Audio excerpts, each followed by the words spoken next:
उत्तरा के गर्भ को भगवान ने, जब शरण में आई माँ उत्तरा तो भगवान ने उत्तरा के गर्भ की रक्षा की। वो गर्भ में जो बालक था उन्हीं का नाम है परीक्षित। अब भगवान जाने लगे तो कुंती बुआ ने भगवान से हाथ जोड़कर प्रार्थना की। कुंती बुआ ने कहा, कृष्णाय वासुदेवाय देवकी नंदनाय च नंद गोप कुमाराय गोविंदाय नमो नमः। आज कुंती बुआ ने कहा, हे नाथ, हे श्याम सुंदर, हे गोविंद, आज मैं आपसे कुछ मांगना चाहती हूँ। क्या आपको पता है कुंती बुआ ने भगवान से क्या मांगा? मैया क्या मांगा? मैया, ओ पीछे वाली मेरी माँ, क्या मांगा? दुख। हे प्रभु मुझे दुख दीजिए। भगवान बोले, राम राम, दुख? सारा व्यक्ति, सारे संसार के लोग के संसार का प्रत्येक व्यक्ति भगवान से सुख चाहता है और आप दुख मांगती हो। कुंती बुआ ने कहा, प्रभु मेरे जीवन में सुख आ गया है, अब उस सुख को पाकर डर लग रहा है कि कहीं उस सुख में मैं आपको भूल ना जाऊं। कम से कम दुख में आपका स्मरण करती थी। हे नाथ, ऐसी कृपा करो कि मैं आपको कभी भूलूं नहीं। हे नाथ, मैं आपको कभी भूलूं नहीं। हर समय बोलते रहा करो, बोलो, हे श्याम सुंदर, मैं आपको कभी भूलूं नहीं। हे गोविंद, बोलो, हे गोविंद, मैं आपको कभी भूलूं नहीं। हे श्याम सुंदर, हे श्रीमन्नारायण, मैं आपको कभी भूलूं नहीं। सदा भगवान का स्मरण बनाए रखिएगा, भूलिए मत। कुंती बुआ ने कहा, मुझे दुख दीजिए। भगवान बोले, मैं दुख नहीं दे सकता। अच्छा बताओ, भगवान दुख देते हैं कि नहीं? बोलो हाँ या ना। भगवान दुख देते हैं कि नहीं? भैया बताओ, आप भगवान दुख देते हैं? हाँ, ये कह रहे हैं हाँ। आप बताओ भैया, भगवान दुख देते हैं? ये बताओ मेरी माँ, भगवान दुख देते हैं? इस तरफ वाली मैया बताएंगी, भगवान दुख देते हैं क्या मेरी माँ? नहीं। इस तरफ वाले भक्त बताएंगे, भगवान दुख देते हैं? भगवान कभी किसी को दुख नहीं देते। अभी तो आप कह रहे थे देते हैं, और अब कह रहे नहीं देते। वहां तो उठा उठा के भगवान किसी को दुख नहीं देते। तो फिर ये जीवन में जो दुख मिलता है, ये कौन देता है?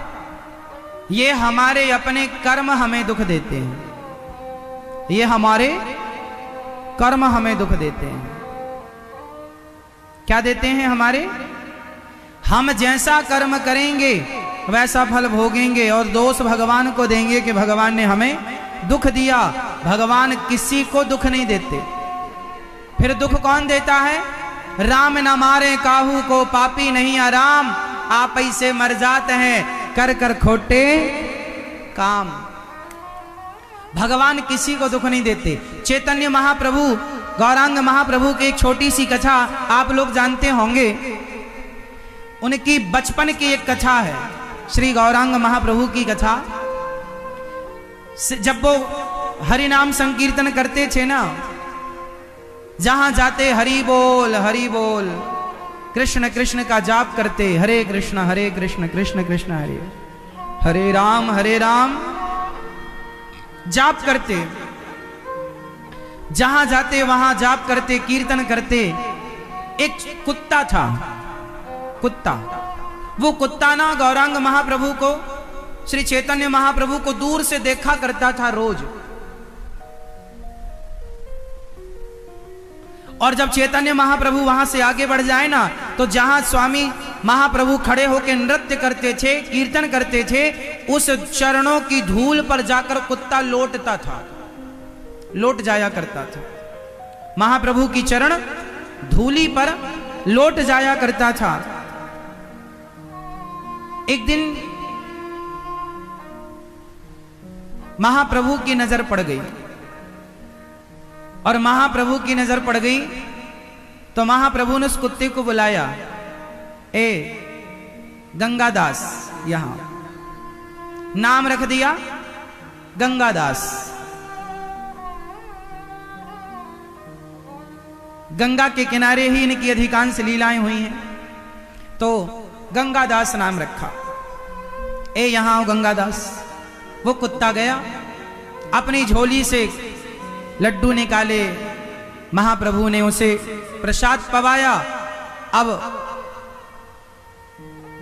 महाप्रभु ने स्वीकार कर लिया, आज से तू हमारी मंडली में सम्मिलित हो गया, अब तू भी हमारे संग प्रसाद पाया कर, तू भी हमारे संग चला कर। अब वो कुत्ता बड़ा खुश। लेकिन जो महाप्रभु के सखा थे, जो मित्र थे, जो कीर्तन करने वाले अन्य लोग थे, उन्होंने कहा, प्रभु ये क्या, ये कुत्ते को साथ में रख लिया आपने? वो कुत्ता कीर्तन करते करते रोता था। जब वो महाप्रभु कीर्तन करते तो वो बोल तो पाता नहीं था, पर भौंकना बंद कर दिया उसने। और भौंकने की जगह जब वो ध्यान से कोई सुने तो उसके भौंकने में गोविंद गोविंद निकलता था और रोया करता था वो। तो किसी ने कहा कि महाप्रभु आपने इस कुत्ते पर दया करी है, बताओ ये कुत्ता कौन है? तब श्री चैतन्य महाप्रभु ने बताया कि ये कुत्ता पिछले जन्म का ब्राह्मण है, ये पिछले जन्म के पंडित जी हैं। अरे तो बोले पंडित जी हैं तो कुत्ता काय को बन गए? चैतन्य महाप्रभु ने कहा, ये घर में आए अतिथि को, द्वार पे आए अतिथि को हमेशा जूठा भोजन खिलाया करते थे, खाने के बाद सबको खिलाया करते थे। मेहमान आए, गुरुजी आए, आचार्य चरण आए, ये भगवान को भोग नहीं लगाते थे, पहले ही खा लेते थे कि दाल में नमक कम है कि ज्यादा है, पहले ही चाट लेते थे।